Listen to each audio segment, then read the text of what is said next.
What a great crowd. Thank you all so much for showing up for this. Peter always does the best things. So what the hell are we doing to this planet? I mean, here we are in 2023. Half the world is on fire. The other half is underwater, people drowning. The aquifers are drying up. The desert is increasing. We are in wretched shape because we are not taking responsibility for what we do. And I'm including everybody, even us, even me, because it's in our culture and it's very, very difficult to extricate ourselves. We can show up, we can protest, but still, how many here are, and bless your hearts if you are, how many here are vegans? Yeah! That's great. Now, I have a feeling if you ask the people who were passing by, you'd get just the opposite response. That's because they don't make the connection between veganism, what you eat, and what you get out of what you eat, which is the mess that we're in. We're here to stop or to implore Adidas to stop killing kangaroos to make running shoes. I worked in Australia, South Australia, and when you drive through that part of Australia, which is mostly desert, there are literally 1 or 2 kangaroos by the side of the road for hundreds of miles. Why? Because they don't throw themselves in front of the cars or the trucks. They come because people throw their garbage out with their sandwiches and whatever, and the animals come to eat it. Now, to the Australians, to many Australians, it really doesn't matter much because they consider the kangaroo a pest, which is really interesting because that's how it starts.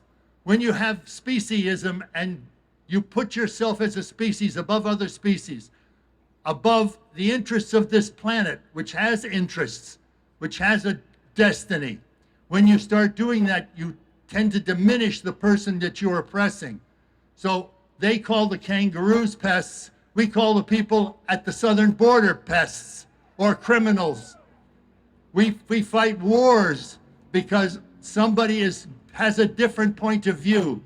The problem is in our culture. Our culture has been inculcated since it began with this idea that we are separate from each other, that really power resides with the leaders, the powerful, and that we simply have to follow. Now, in this day and age, because of the communication we have available to us, we are beginning to understand, no, the power resides with us.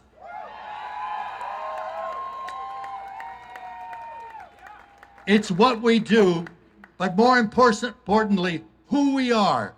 First, to be what we want to be, what we hope to be, which are guardians of this earth, guardians of the creatures on the earth. And out of that becomes the doing what we're doing here today, doing what many are doing all over the world, and then having those things that have come out of those doings, which is a more perfect world, which serves all of us and doesn't exclude people because we consider them pests or useless or superfluous.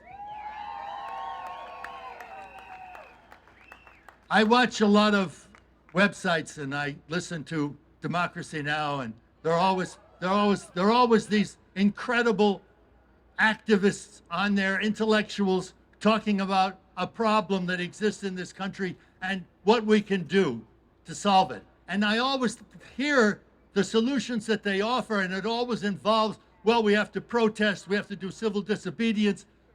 God bless the people who do civil disobedience, because that is incredible action.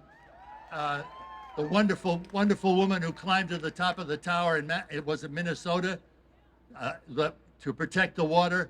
That's what needs to be done. But in order to do that, most of the people here, the people not in front of me, but the people out here, have to change their minds.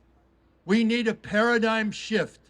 That means looking into your soul and finding out who you are and what you want for this world and what you want for everybody else in this world and what you want for your children and the generations, as the Indians say, for the next 7 generations, take responsibility for your actions.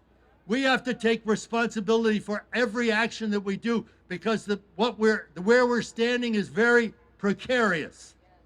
If we do not come to some solution, and the solution can only come from having a clear idea of who you are and what you want, and then putting that intention into action, putting your intention putting it on to your attention.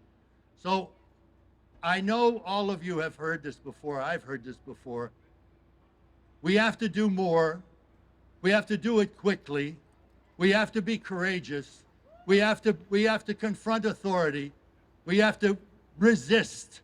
We have to be examples in our life at every moment. We have to pass it on. We have to pass on the knowledge of what it is to be a vegan and to love life and to love the creatures of this earth and this planet. And then we have to transfer that to people who don't agree.